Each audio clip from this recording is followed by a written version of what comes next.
दोस्तों नमस्कार। ये है मार्गदर्शन फॉर सिविल सर्विसेज। मैं अनुराग चौधरी।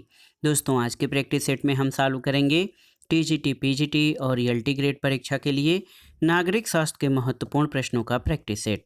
दोस्तों ये प्रश्न आपके आगामी अन्य परीक्षाओं जैसे गवर्नमेंट इंटर कॉलेज प्रवक्ता, गवर्नमेंट डिग्री कॉलेज, उच्चतर शिक्षा असिस्टेंट प्रोफेसर, केंद्रीय विद्यालय संगठन और नेट जेआरएफ आदि परीक्षाओं के लिए बहुत ही उपयोगी हैं। तो आइए शुरू करते हैं आज का प्रैक्टिस सेट। टीजीटी, पीजीटी और ईएलटी ग्रेड परीक्षा के लिए नागरिक शास्त्र के महत्वपूर्ण प्रश्नों का प्रैक्टिस सेट। पहला प्रश्न है दोस्तों, देखिए सूची 1 का सूची 2 से सुमेलन करना है और दिए गए कूट के आधार पर सही उत्तर का चयन करना है।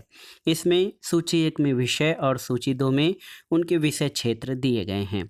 तो देखिए दर्शन शास्त्र मन का अध्ययन करता है, राजनीति विज्ञान शक्ति का अध्ययन, अर्थशास्त्र व्यापार का अध्ययन करता है और समाजशास्त्र स्तर विन्यास का अध्ययन करता है। तो सही सुमेलन क्या हो जाएगा?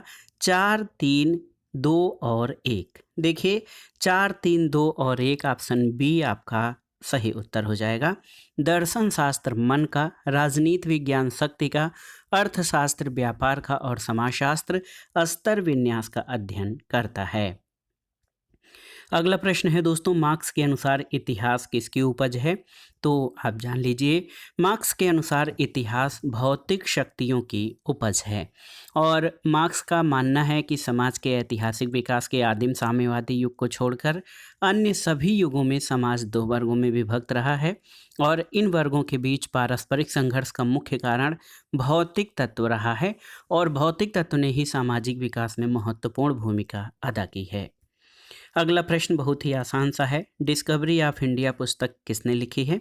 तो उत्तर है पंडित जवाहरलाल नेहरू ने। और आप जान लीजिए 1944 में अहमदनगर जेल में जवाहरलाल नेहरू ने डिस्कवरी ऑफ इंडिया लिखी और ये पुस्तक अपने 5 महीने के कारावास के दिनों में नेहरू जी ने लिखा। इसका प्रकाशन 1946 में हुआ था, जिसमें भारतीय इतिहास, संस्कृति, राजनीति, धर्म, विचार पर लिखा गया महत्वपूर्ण लेख है। अगला प्रश्न देखिए, पूंजीवाद के विस्तार के साथ मध्यम वर्ग लुप्त हो जाएगा। मार्क्स के इस विचार के विरुद्ध यह कहने वाला पहला विचारक कौन था कि मध्यम वर्ग नष्ट नहीं होगा और श्रमजीवी वर्ग की वर्तमान कंगाली भी नहीं होगी? ऑप्शन देखिए, काटस्की, सावरकर, बुखारिन या एमएन राय। तो सही उत्तर है बुखारिन। दोस्तों आप जान लीजिए कि पूंजीवाद के विस्तार के साथ मध्यम वर्ग लुप्त हो जाएगा, मार्क्स के इस विचार के विरुद्ध ये कहने वाला पहला विचारक बुखारिन था। बुखारिन ने कहा कि मध्यम वर्ग नष्ट नहीं होगा और श्रमजीवी वर्ग की वर्तमान कंगाली भी नहीं रहेगी। अगला प्रश्न है, निम्नलिखित में से संसदीय सरकार की सबसे महत्वपूर्ण विशेषता कौन सी है? तो आप जानते भी होंगे, कार्यपालिका का विधानमंडल के प्रति सामूहिक उत्तरदायित्व जो है ये संसदीय सरकार का आधारभूत लक्षण है, यानी कार्यपालिका विधानमंडल के प्रति सामूहिक रूप से उत्तरदायी होती है। अगला प्रश्न है दोस्तों, भारतीय संघ मुख्यतः आधारित संघ व्यवस्था है जो पाई जाती है कहाँ पर? कनाडा, अमेरिका, नाइजीरिया या ऑस्ट्रेलिया में? तो सही उत्तर है भारतीय संघ मुख्य रूप से कनाडा के संघीय व्यवस्था से प्रभावित है। अगला प्रश्न है, मार्क्सवादी अतिरिक्त मूल्य के सिद्धांत की आलोचना किसके द्वारा की गई? देखिए सावरकर, एमएन राय, बुखारिन या जयप्रकाश नारायण। तो सही उत्तर है एमएन राय। दोस्तों मार्क्स के अतिरिक्त मूल्य के सिद्धांत की आलोचना एमएन राय के द्वारा की गई। अतिरिक्त मूल्य का सिद्धांत यानी theory of surplus value Karl Marx द्वारा प्रतिपादित किया गया। मार्क्स के अनुसार किसी भी वस्तु के उत्पादन में जितना खर्च आता है और बाजार में जितने दाम पर वो वस्तु बेची जाती है, उन दोनों के मध्य जो अंतर होता है वो अतिरिक्त मूल्य होता है और वो कहता है कि ये अतिरिक्त मूल्य श्रमिकों को मिलना चाहिए जबकि पूंजीपति उसे हड़प लेता है। अगला प्रश्न है, निम्नलिखित में से कौन सी रचना मार्क्स और एंगेल्स की है? Origin of species, the essence of Christianity, German ideology या हिस्टेरिकल इनएविटेबिलिटी? तो सही उत्तर है जर्मन आइडियोलॉजी। दोस्तों देखिए ओरिजिन ऑफ देखिए यहाँ पर जर्मन आइडियोलॉजी पुस्तक ये मार्क्स और एंगल्स दोनों की संयुक्त रचना है। अगला प्रश्न है, निम्नलिखित में से कौन सा सबसे पहला सिद्धांतवादी था जिसने सरकारों का एक सुव्यवस्थित वर्गीकरण प्रस्तुत किया? प्लेटो, हॉब्स, मैकियावेली या अरस्तू? तो सही उत्तर है अरस्तू। दोस्तों आप जान लीजिए कि अरस्तू पहला विचारक था, पहला सिद्धांतवादी था जिसने सरकारों का सुव्यवस्थित वर्गीकरण प्रस्तुत किया है। अगला प्रश्न है, किसके अनुसार राज्य व्यक्ति से पूर्व है? तो आप जानते हैं राज्य व्यक्ति से पूर्व है या राज्य व्यक्ति का पूर्वगामी है, ये अरस्तू का कथन है। अगले प्रश्न पर आते हैं दोस्तों, इंडियन नेशनल कांग्रेस को संविधान किसने दिया और उसे जन समूह यानी मास और संवर्ग यानी काडर दल बनाया? तिलक, अंबेडकर, मोतीलाल नेहरू या महात्मा गांधी? तो सही उत्तर है महात्मा गांधी। दोस्तों महात्मा गांधी ने भारतीय राष्ट्रीय कांग्रेस को संविधान दिया और उसे जन समूह और संवर्ग दल बनाया है। अगला प्रश्न है, देखिए, निकोलो मैकियावेली के अनुसार एक शासक में कुछ गुण होने चाहिए, निम्नलिखित में से वो किस पक्ष में नहीं था? चतुराई, दया, साहस और क्रूरता? तो सही उत्तर है दया। मैकियावेली दोस्तों, उसकी रचना है द प्रिंस, उसमें वो उन साधनों और विधियों का उल्लेख करता है जिनके माध्यम से कोई दृढ़ संकल्प और चतुर शासक सफलतापूर्वक राजनीतिक सत्ता का उपार्जन, परिरक्षण और प्रसार कर सकता है। मैकियावेली के अनुसार शासक में निम्नलिखित गुण होने चाहिए, जैसे बुद्धि, दृढ़ संकल्प, साहस, चतुराई और लचीलापन। दया रूपी गुण के पक्ष में वो नहीं है। दया और सहानुभूति शासक के गुणों में नहीं है। वो शासक में चतुराई, साहस, क्रूरता इत्यादि गुणों की वकालत करता है, दया की नहीं। अगला प्रश्न है, मनुष्य को सोचने के पूर्व खाना चाहिए, खाने के लिए उसे उत्पादन करना होगा और उत्पादन एक मूल कार्यकलाप है, ये कथन किसका है? माओ, रोजा लग्जमबर्ग, लुईस अल्थुजर या कार्ल मार्क्स? तो सही उत्तर है ऑप्शन डी, कार्ल मार्क्स। दोस्तों आप जान लीजिए, मनुष्य को सोचने से पूर्व खाना चाहिए, खाने के लिए उसे उत्पादन करना होगा, उत्पादन एक मूल क्रियाकलाप है, ये कथन कार्ल मार्क्स का है। अगला प्रश्न है दोस्तों, निम्नलिखित में से कौन सी क्रांति राज्य की उत्पत्ति के दैवीय सिद्धांत के पतन का कारण नहीं है? देखिए, 1688 की इंग्लैंड की क्रांति, 1857 की क्रांति, 1789 की फ्रांस क्रांति या 1776 की अमेरिकन क्रांति? तो सही उत्तर है 1857 की भारतीय क्रांति। दोस्तों 1857 की जो भारतीय क्रांति है, ये राज्य के दैवी सिद्धांत के पतन का कारण नहीं है, बल्कि ये भारत राष्ट्र के औपनिवेशिक सत्ता, ब्रिटेन के खिलाफ आरंभ किए गए स्वतंत्रता आंदोलन की शुरुआत थी। इसके द्वारा भारत राष्ट्र में शोषणकारी अंग्रेज शासकों और उनकी नीतियों के विरुद्ध आवाज़ उठाई गई और इसके द्वारा भारतीय स्वतंत्रता आंदोलन आरंभ किया गया था। अगला प्रश्न है, मार्क्सवादियों के अनुसार वर्ग भेद की उत्पत्ति कब हुई है? आपको बताना है। देखिए, जब मनुष्य ने व्यवस्थित जीवन करना और खेती करना शुरू किया, आदिकालीन समाज से, राष्ट्रीय राज्य की उत्पत्ति के बाद या औद्योगिक क्रांति की उत्पत्ति के बाद? तो सही उत्तर है मार्क्सवादियों के अनुसार वर्ग भेद की उत्पत्ति जब मनुष्य ने व्यवस्थित जीवन व्यतीत करना और खेती करना शुरू किया तब से हुई है। मार्क्स का कहना है कि आर्थिक परिवर्तनों यानी उत्पादन, विनिमय और वितरण प्रणाली में परिवर्तनों के समाज के संगठन, देखिए इसमें परिवर्तन होता है इससे, और उसके अनुसार जब मनुष्य ने व्यवस्थित जीवन व्यतीत करना और खेती करना शुरू किया तब से वर्ग भेद की उत्पत्ति हुई है। अगला प्रश्न है, अपनी किस पुस्तक में हीगल ने लिखा है बौद्धिक ही वास्तविक और वास्तविक ही बौद्धिक है?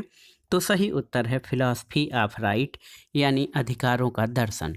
बौद्धिक ही वास्तविक है और वास्तविक ही बौद्धिक है, ये कथन हीगल द्वारा अपनी पुस्तक फिलॉसफी ऑफ राइट में दिया गया है। अगला प्रश्न है दोस्तों, देखिए, निकोलो मैकियावेली को व्यवहारिक राजनीति के सिद्धांतवादी के तौर पर उल्लेखित किया जाता है, क्यों? ऑप्शन है, वह कैथोलिक भावना से संबंध होने की आवश्यकता के लिए तर्क देता है, वो राजनीति में आदर्शवाद लागू करता है, वो मानवीय व्यवहार में आदर्शों को त्यागने और अनुभवजन्य वास्तविकता के अवलोकन की आवश्यकता को समर्थन देता है, या फिर वह राजनीति में आदर्शवाद लागू करता है और कैथोलिक भावना से संबंध होने की आवश्यकता को समर्थन देता है। उत्तर है दोस्तों, उत्तर आपका हो जाएगा कि वह मानवीय व्यवहार में आदर्शों को त्यागने और अनुभवजन्य वास्तविकता के अवलोकन की आवश्यकता को समर्थन देता है। ऑप्शन सी आपका सही उत्तर हो जाएगा। तो मैकियावेली को आप जानते भी हैं कि ये व्यवहारिक दार्शनिक है। वो मानवीय व्यवहार में आदर्शों को त्यागने की बात करता है और अनुभवजन्य वास्तविकता और व्यवहारिकता की आवश्यकता का समर्थन करता है। अगला प्रश्न है, निम्नलिखित में से कौन ब्रिटिश संसद द्वारा अधिकृत व भारत में शासन के लिए ब्रिटिश संसद में उत्तरदायी था?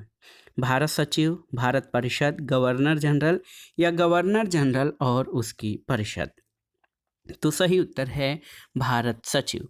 दोस्तों, भारत शासन अधिनियम 1858 द्वारा भारत में द्वैध शासन, नियंत्रण बोर्ड और डायरेक्टर्स ऑफ कोर्ट की समाप्ति कर दी गई और उसके स्थान पर भारत सचिव नामक पद सृजित किया गया, जो ब्रिटेन कैबिनेट का सदस्य था और ब्रिटिश संसद के प्रति उत्तरदायी था। तो इस तरह से ब्रिटिश सम्राट या क्राउन का सीधा शासन भारत पर स्थापित हो गया। भारत सचिव की मदद के लिए 15 सदस्यीय भारत परिषद की स्थापना की गई थी।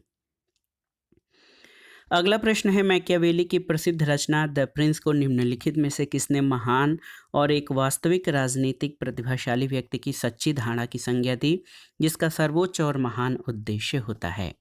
तो सही उत्तर है हीगल। दोस्तों देखिए, बहुत ही महत्वपूर्ण प्रश्न है। लोकतंत्र के विरोधी और आदर्शवादी राजनैतिक दार्शनिक हीगल ने मैकियावेली की रचना प्रिंस को महान और वास्तविक राजनीतिक प्रतिभाशाली व्यक्ति की संज्ञा दी है। अगला प्रश्न है, the political theory of possessive individualism Hobbes to Locke नामक पुस्तक के लेखक कौन हैं? देखिए, H Warrender, George E Catlin, C B Macpherson या माइकल ओकसाट? तो सही उत्तर है सी बी मैकफर्सन। बहुत ही महत्वपूर्ण प्रश्न है दोस्तों, आप जान लीजिए। ये the political theory of possessive individualism Hobbes to Locke, ये 1962 इस कृति के लेखक जो हैं सी बी मैकफर्सन हैं। बहुत ही महत्वपूर्ण प्रश्न है ये आपके लिए।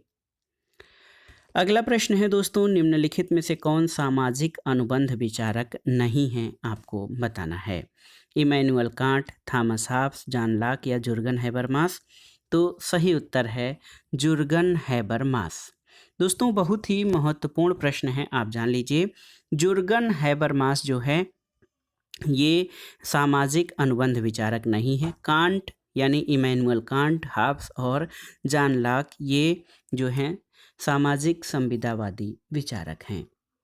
अगला प्रश्न है, मुख्य सचिव कार्यालय के बारे में निम्न में से कौन सा कथन सही है? देखिए, इसका सृजन 1989 में हुआ। इसका सृजन लॉर्ड वेलेस्ली ने किया। इसका सृजन 1799 में हुआ या इसका सृजन लॉर्ड कॉर्नवालिस ने किया? तो सही उत्तर है दोस्तों, कैबिनेट की राजनीतिक मामलों पर समिति को सुपर कैबिनेट कहा जाता है और ये मुख्य सचिव कार्यालय का सृजन 1799 में लॉर्ड वेलेस्ली ने किया। तो इसका सृजन लॉर्ड वेलेस्ली और सृजन 1799। तो 2 और 3 आपके सही हैं। ऑप्शन सी सही उत्तर हो जाएगा। तो याद रखिएगा, मुख्य सचिव कार्यालय का सृजन 1799 में लॉर्ड वेलेस्ली द्वारा किया गया था। अगला प्रश्न है, निम्नलिखित में से किस एक कैबिनेट कमेटी को सुपर कैबिनेट कहा जाता है? तो उत्तर है क्या हो जाएगा?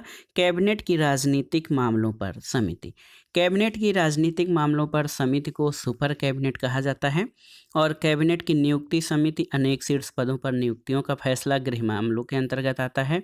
सभी कैबिनेट समितियों में सबसे शक्तिशाली राजनीतिक मामलों की समिति है, जिसका अक्सर सुपर कैबिनेट के रूप में उल्लेख होता है।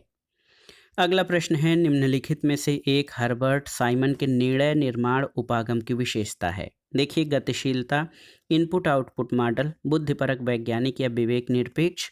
तो सही उत्तर है बुद्धिपरक वैज्ञानिक।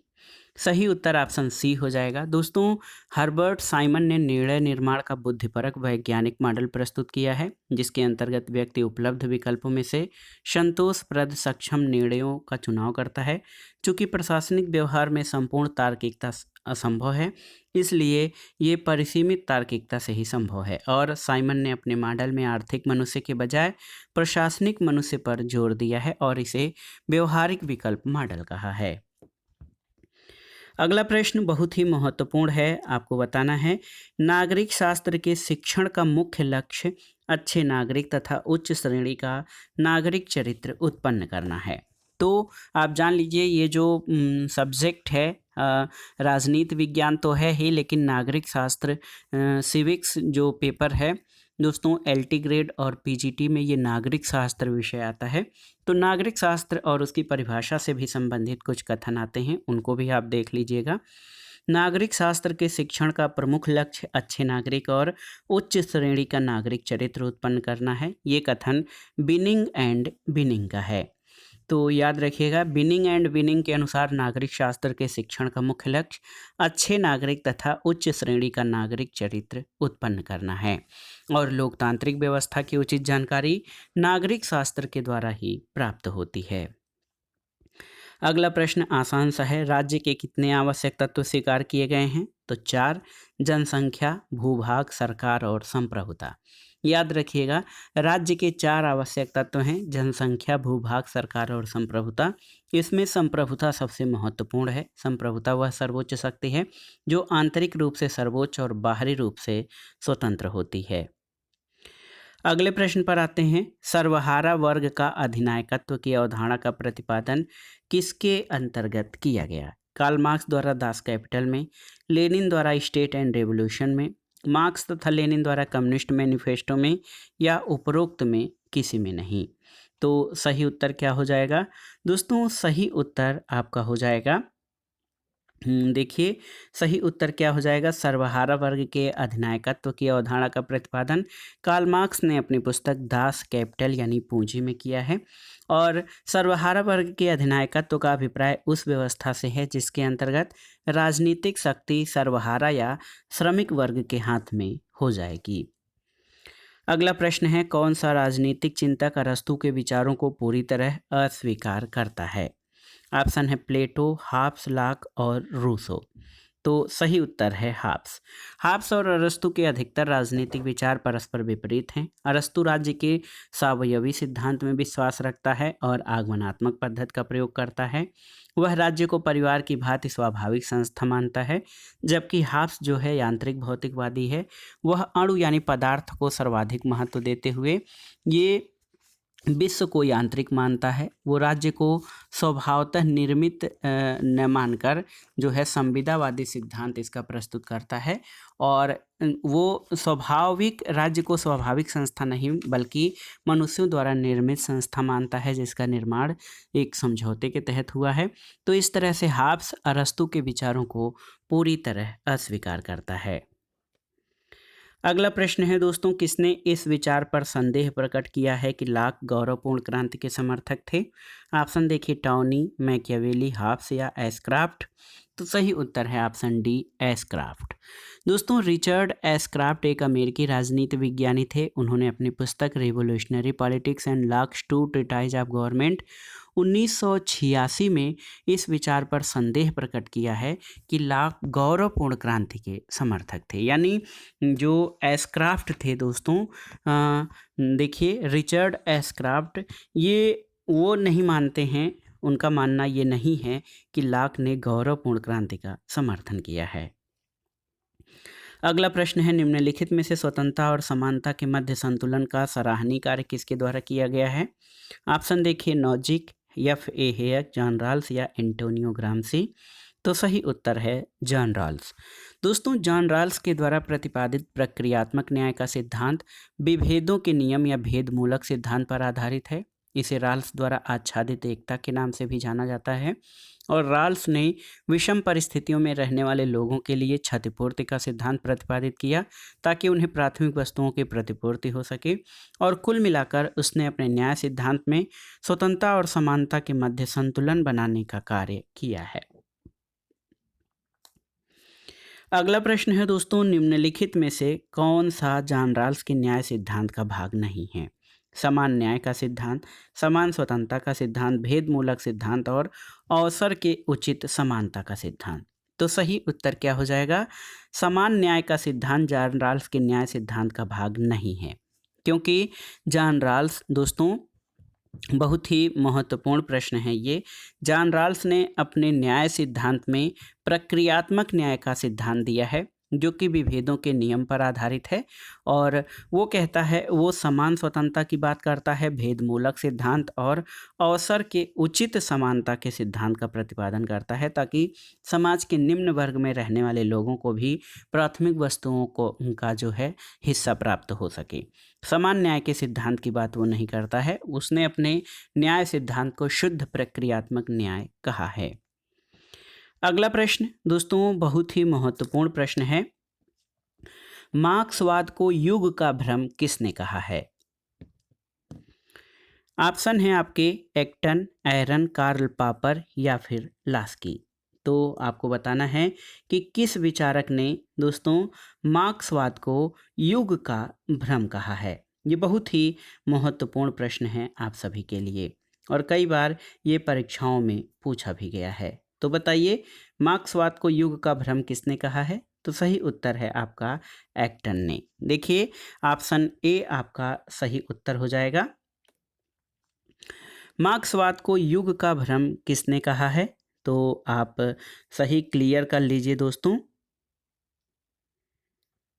कि किस विचारक ने मार्क्सवाद को युग का भ्रम कहा है। तो लॉर्ड एक्टन ने। सही उत्तर ऑप्शन ए हो जाएगा, एक्टन ने मार्क्सवाद को युग का भ्रम कहा है। अगला प्रश्न है दोस्तों, मार्क्स ने साम्यवाद को अस्त व्यस्त स्थिति में पाया और उसे एक आंदोलन बना दिया। उसके द्वारा उसे एक दर्शन और दिशा मिली। ये कथन किसका है? तो आसान सा प्रश्न है ये, लास्की का कथन है। लास्की ने कहा है कि मार्क्स ने साम्यवाद को अस्त व्यस्त स्थिति में पाया और उसे एक आंदोलन बना दिया। उसके द्वारा उसे एक दर्शन और दिशा मिली। और मार्क्स वैज्ञानिक समाजवाद का प्रतिपादक है और मार्क्स के संबंध में ये कथन लास्की का है। अगला प्रश्न है दोस्तों, गांधी इरविन समझौता कब हुआ था? तिथि आपको याद रखना है। तो याद रखिएगा, गांधी इरविन समझौता 5 मार्च 1931 को हुआ था और ये सम्मेलन द्वितीय गोलमेज सम्मेलन से पहले हुआ था। तेज बहादुर सप्रू और M.R. जयकर के प्रयासों से ये समझौता हुआ और कांग्रेस ने द्वितीय गोलमेज सम्मेलन में भाग लिया था। अगला प्रश्न है, निम्नलिखित में से किसने महात्मा गांधी के आगमन के पूर्व राष्ट्रवादी आंदोलन को आम लोगों के उलट वर्ग विशिष्ट का प्रतिनिधित्व करने वाले आंदोलन के रूप में वर्णित किया है? रविंदर कुमार, बिपिन चंद्रा, जूडिथ ब्राउन या माइकल ब्रेशर? तो सही उत्तर है रविंदर कुमार। दोस्तों, रविंदर कुमार ने गांधी जी के आगमन के पूर्व राष्ट्रवादी आंदोलन को आम लोगों के उलट वर्ग विशिष्ट का प्रतिनिधित्व करने वाले आंदोलन के रूप में वर्णित किया है। अगला प्रश्न देखिए, एक महत्वपूर्ण जो परिभाषा है नागरिक शास्त्र। नागरिक शास्त्र अधिक और कम मानव ज्ञान की वह उपयोगी शाखा है जो नागरिक से संबंधित प्रत्येक चीज का वर्णन करती है। ये कथन किसका है? ऑप्शन है गार्नर, L.D. वाइट, ब्राइस या गिलक्राइस्ट। तो नागरिक शास्त्र की व्याख्या करते हुए ये परिभाषा गार्नर द्वारा दी गई है। तो दोस्तों देखिए, नागरिक शास्त्र अधिक और कम मानव ज्ञान की वह उपयोगी शाखा है जो नागरिक से संबंधित प्रत्येक चीज कम वर्णन करती है, प्रत्येक चीज का वर्णन करती है। ये गार्नर का कथन है। एक और महत्वपूर्ण परिभाषा नागरिक शास्त्र की कि नागरिक शास्त्र नागरिकता का विज्ञान और दर्शन है। ये कथन किसका है? तो सही उत्तर है, देखिए, प्रोफेसर पुनताम बेकर। ऑप्शन डी आपका सही है, प्रोफेसर पुनताम बेकर ने कहा है कि नागरिक शास्त्र नागरिकता का विज्ञान और दर्शन है। अगला प्रश्न है, गांधी जी ने स्वयं को किस रूप में प्रस्तुत किया है? दार्शनिक रूप से अराजकतावादी, उदार लोकतंत्रवादी, सामाजिक लोकतंत्रवादी या कम्युनिस्ट? तो सही उत्तर है, गांधी जी ने स्वयं को दार्शनिक अराजकतावादी के रूप में वर्णित किया है। और गांधी जी जो है दार्शनिक रूप से अराजकतावादी थे क्योंकि वो राज्य के बल प्रयोग को या राज्य के आदेश देने को किसी भी या नैतिक रूप से उचित नहीं मानते हैं। और उनका मानना है कि राज्य एक उत्पीड़क संस्था है जो बल प्रयोग के द्वारा लोगों पर अपने आदेशों को पालन करवाने के लिए बाध्य करता है। इसलिए गांधी जी ने राज्य की वकालत नहीं की। इनको दार्शनिक अराजकतावादी कहा जाता है। अगला प्रश्न है, निम्नलिखित में से किसने राज्य के आधार और अधिरचना के सिद्धांत को प्रतिपादित किया? तो बेस एंड सुपर स्ट्रक्चर। दोस्तों आधार और अधिरचना सिद्धांत का प्रतिपादन कार्ल मार्क्स के द्वारा किया गया है। ऑप्शन ए आपका सही है। अगला प्रश्न है, किन आधारों पर मार्क्स का द्वंद्ववाद भौतिकवाद, द्वंद्वात्मक भौतिकवाद सामाजिक घटनाओं की व्याख्या और विश्लेषण करता है? देखिए, भौतिक शक्तियाँ, सांप्रदायिक शक्तियाँ, राजनीतिक या अंतर्राष्ट्रीय शक्तियाँ। तो सही उत्तर है भौतिक शक्तियों के आधार पर। आप जान लीजिए, मार्क्स अपने द्वंद्वात्मक भौतिकवाद के अंतर्गत सामाजिक घटनाओं का उल्लेख और विश्लेषण भौतिक शक्तियों के आधार पर करता है। और मार्क्स ने पदार्थ यानी मैटर को सृष्टि का सार तत्व माना है। वो हीगल जो है या आदर्शवादी विचारक आत्मा या आइडिया को जो है सृष्टि का सार तत्व मानते हैं, लेकिन मार्क्स भौतिक कारकों या पदार्थ को सृष्टि का आधार तत्व मानता है। अगला प्रश्न है दोस्तों, कार्ल मार्क्स मार्क्सवाद के संस्थापक किस देश के औपचारिक नागरिक थे? जर्मनी, फ्रांस, अमेरिका या इनमें से कोई नहीं? तो आप जान लीजिए, इनमें से कोई नहीं हो जाएगा। क्यों? क्योंकि कार्ल मार्क्स का जन्म 1818 में प्रशा जर्मनी में हुआ था। 1845 तक वह परिपक्व विचारक बन गया और वर्ग विहीन और राज्य विहीन समाज का समर्थन करने लगा, और वो किसी भी देश का औपचारिक नागरिक नहीं रहा था। अगला प्रश्न है, निम्नलिखित में से कौन सा एक सही मेल नहीं है? फेबियनवाद, शांतिपूर्ण परिवर्तन, तो सही है। श्रेणी समाजवाद, व्यावसायिक प्रतिनिधित्व, सही है। श्रमिक संघवाद, ट्रेड यूनियनवाद, सही है। लोकतांत्रिक समाजवाद, आमूल परिवर्तन, तो ये आपका सही नहीं है, क्योंकि लोकतांत्रिक समाजवाद आमूल परिवर्तन नहीं बल्कि धीरे धीरे सहमति के आधार पर परिवर्तन लाने का समर्थन करता है, जबकि मार्क्सवादी विचारधारा आमूल परिवर्तन का समर्थन करती है। अगला प्रश्न है दोस्तों, भारतीय संविधान से संविधान निर्मात्री परिषद के वैधानिक या संवैधानिक परामर्शदाता कौन थे? तो उत्तर है बी.एन. राव यानी बेनेगल नरसिंह राव। दोस्तों बी.एन. राव संवैधानिक सलाहकार के रूप में नियुक्त थे और इस समिति पर संविधान को अंतिम रूप देने का उत्तरदायित्व था। अगला प्रश्न है, भारत छोड़ो आंदोलन के दौरान कांग्रेस रेडियो का संचालन किसने किया था? आपको बताना है, बहुत ही महत्वपूर्ण प्रश्न है। तो सही उत्तर आपका हो जाएगा कि दोस्तों भारत छोड़ो आंदोलन के दौरान कांग्रेस रेडियो का संचालन उषा मेहता द्वारा किया गया था। और दोस्तों भारत छोड़ो आंदोलन के दौरान रेडियो प्रसारण का संचालन 14 अगस्त से सबसे पहले उषा मेहता ने किया, और एक अन्य केंद्र बाबू भाई चला रहे थे, जबकि राम मनोहर लोहिया नियमित रूप से कांग्रेस रेडियो में बोलते थे। तो सही उत्तर ऑप्शन सी हो जाएगा। अगला प्रश्न बहुत ही आसान सा है, इंडिया विंस फ्रीडम के लेखक कौन हैं? तो उत्तर है Abul Kalam Azad. India wins freedom के लेखक अबुल कलाम आज़ाद हैं। भारतीय राष्ट्रीय आंदोलन में इनकी महत्वपूर्ण भूमिका थी और अपनी रचना में इन्होंने तत्कालीन परिस्थितियों का समग्र वर्णन किया है। ये पुस्तक 1959 में प्रकाशित हुई थी। अगला प्रश्न है, निम्नलिखित में से कौन सा विकल्प उच्च न्यायालय तथा सर्वोच्च न्यायालय दोनों के अधिकार क्षेत्र में होता है? केंद्र और राज्यों के मध्य विवाद, मौलिक अधिकारों का संरक्षण, दो राज्यों के मध्य विवाद या संविधान उल्लंघन के विरुद्ध संरक्षण। तो सही उत्तर है मौलिक अधिकारों का संरक्षण। दोस्तों आप जान लीजिए, मौलिक अधिकारों का संरक्षण उच्च न्यायालय और सर्वोच्च न्यायालय दोनों के अधिकार क्षेत्र में होता है। भारतीय संविधान के अनुच्छेद 226 में उच्च न्यायालय और अनुच्छेद 32 के द्वारा सर्वोच्च न्यायालय को मूल अधिकारों के संरक्षण का जो है अधिकार प्राप्त है। अगला प्रश्न कथन और कारण से संबंधित है। कथन है कि विवेकपूर्ण चयन राजनीतिक विश्लेषण का वह उपागम है जो इस बात का परीक्षण करती है कि विनिश्चय निर्माता किस प्रकार साधनों को कुशल उपयोग करके अपने साध्य की प्राप्ति कर सकते हैं।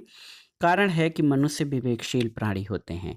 तो सही उत्तर है कथन और कारण दोनों सही है, और कारण कथन की सही व्याख्या करता है। दोस्तों विवेकपूर्ण चयन राजनीतिक विश्लेषण का वो उपागम है जो इस बात का परीक्षण करता है कि विनिश्चय निर्माता किस प्रकार साधनों का कुशल उपयोग करके अपने साध्य की प्राप्ति कर सकते हैं, क्योंकि मनुष्य विवेकशील होता है। अगला प्रश्न है दोस्तों, दबाव समूहों ने तीसरे सदन की संज्ञा अपना ली है। तीसरे सदन की संज्ञा अपना ली है या दबाव समूहों को तृतीय सदन की संज्ञा किसने दी है? ब्राइस, फाइनर, डायसी या लास्की? तो सही उत्तर है फाइनर ने। दोस्तों, दबाव समूहों को तृतीय सदन की संज्ञा फाइनर ने दी है।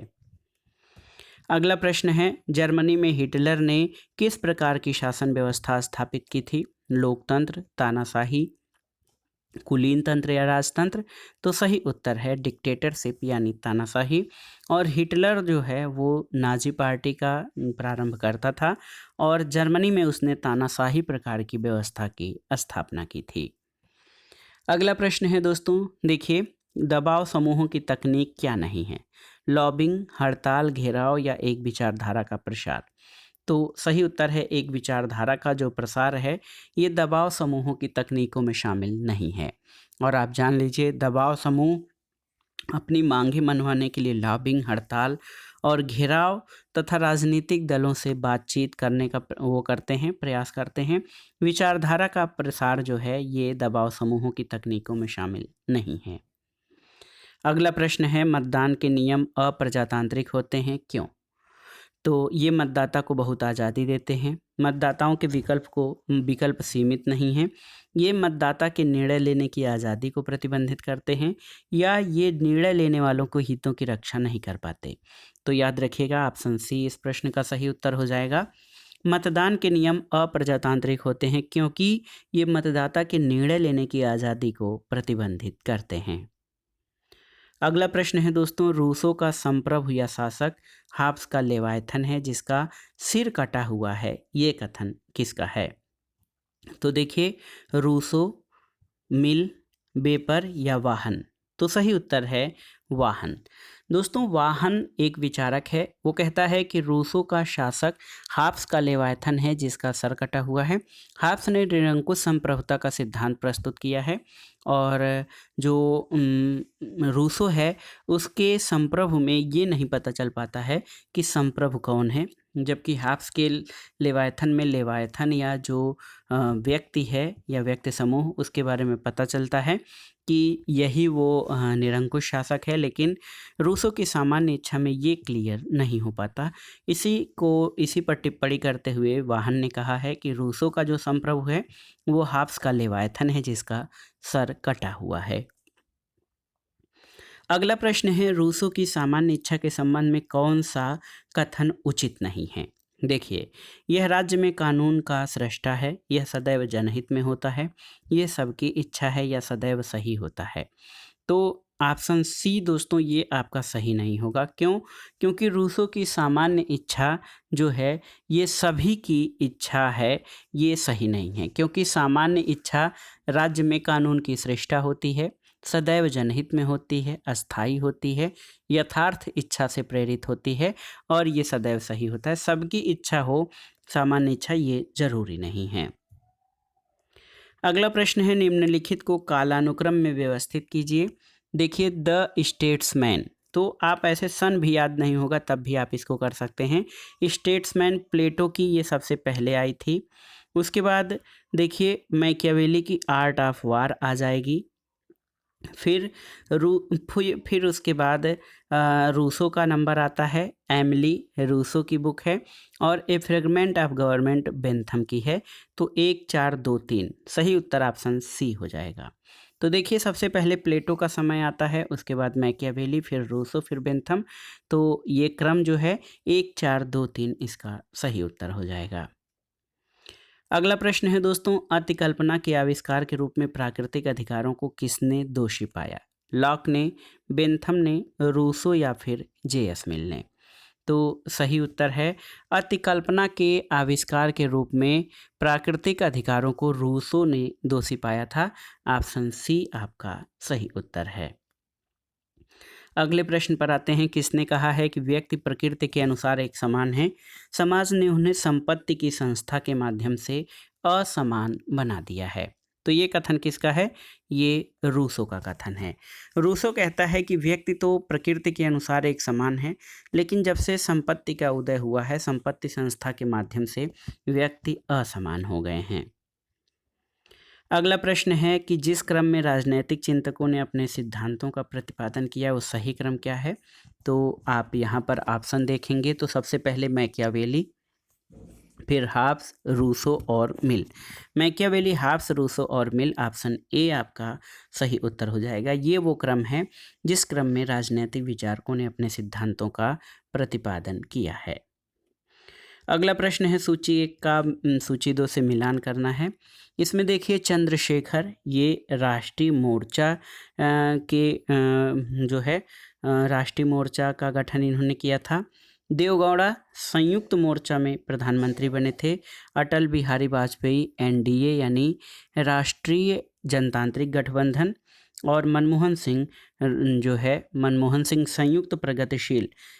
देखिए बहुत ही अटल बिहारी वाजपेयी राष्ट्रीय जनतांत्रिक एनडीए और मनमोहन सिंह संयुक्त प्रगतिशील गठबंधन। तो 4 1 2 3 देखिए 4 1 2 3 ऑप्शन डी इस प्रश्न का सही उत्तर हो जाएगा। अगले प्रश्न पर आते हैं। निम्नलिखित में से कौन से एक सदन की अध्यक्षता उस व्यक्ति के द्वारा की जाती है जो कि उस सदन का सदस्य नहीं होता? लोकसभा, विधानसभा, विधान परिषद या राज्यसभा? तो आप जानते हैं राज्यसभा। भारत का उपराष्ट्रपति राज्यसभा का पदेन सभापति होता है जबकि वह राज्यसभा का सदस्य नहीं होता है। इस विषय में वो अमेरिका के उपराष्ट्रपति के समान कार्य करता है और अमेरिका का उपराष्ट्रपति जो है सीनेट, अमेरिका का उच्च सदन सीनेट का सभापति होता है। भारत में जो उपराष्ट्रपति होता है राज्यसभा की अध्यक्षता करता है जबकि वो उस सदन का सदस्य नहीं होता है। अगला प्रश्न है दोस्तों, प्लेटो के अनुसार न्याय क्या है? तो प्लेटो न्याय को कार्य विशेषीकरण और कार्य विभेदीकरण की बात करता है। प्लेटो ने दोस्तों एक व्यक्ति को एक कार्य, एक वर्ग, एक कर्तव्य, जो कार्य विभाजन और कार्य विशेषीकरण इसकी बात करता है प्लेटो। तो न्याय कहता है कि प्रत्येक व्यक्ति अपने क्षेत्र में अपने कार्यों को करे, दूसरे के कार्यों में हस्तक्षेप न करे, तभी न्याय की स्थापना हो सकती है प्लेटो के अनुसार। तो ऑप्शन डी आपका सही उत्तर हो जाएगा। अगला प्रश्न है, भारतीय राजनीति को अभाव की राजनीति के रूप में किसने परिभाषित किया है? तो उत्तर है मायरन बीनर ने। दोस्तों भारतीय राजनीति को अभाव की राजनीति के रूप में मायरन बीनर ने परिभाषित किया है। अगला प्रश्न और आज के प्रैक्टिस सेट का आखिरी प्रश्न है, निम्नलिखित में किस भारतीय नेता को लोकनायक के नाम से जाना जाता है? तो लोकनायक जयप्रकाश नारायण, जेपी या जयप्रकाश नारायण को लोकनायक के रूप में जाना जाता है। तो दोस्तों ये था आज का practice set. TGT, PGT, LT grade, government inter college प्रवक्ता, गवर्नमेंट डिग्री कॉलेज, उच्चतर शिक्षा असिस्टेंट प्रोफेसर, केंद्रीय विद्यालय संगठन और नेट जेआरएफ राजनीति विज्ञान अथवा टीजीटी, पीजीटी, एलटी ग्रेड परीक्षा नागरिक शास्त्र के लिए ये प्रैक्टिस सेट था जिसमें हमने कुल 62 प्रश्नों को सॉल्व किया और ये प्रश्न आपके आगामी परीक्षाओं के लिए बहुत ही उपयोगी हैं। आप इनको तैयार कर लीजिएगा। वीडियो आपको कैसा लगा हमें कमेंट बॉक्स में ज़रूर बताइएगा। वीडियो को लाइक करें, शेयर करें और इस चैनल मार्गदर्शन फॉर सिविल सर्विसेज को सब्सक्राइब करें। वीडियो देखने के लिए धन्यवाद दोस्तों। नमस्कार।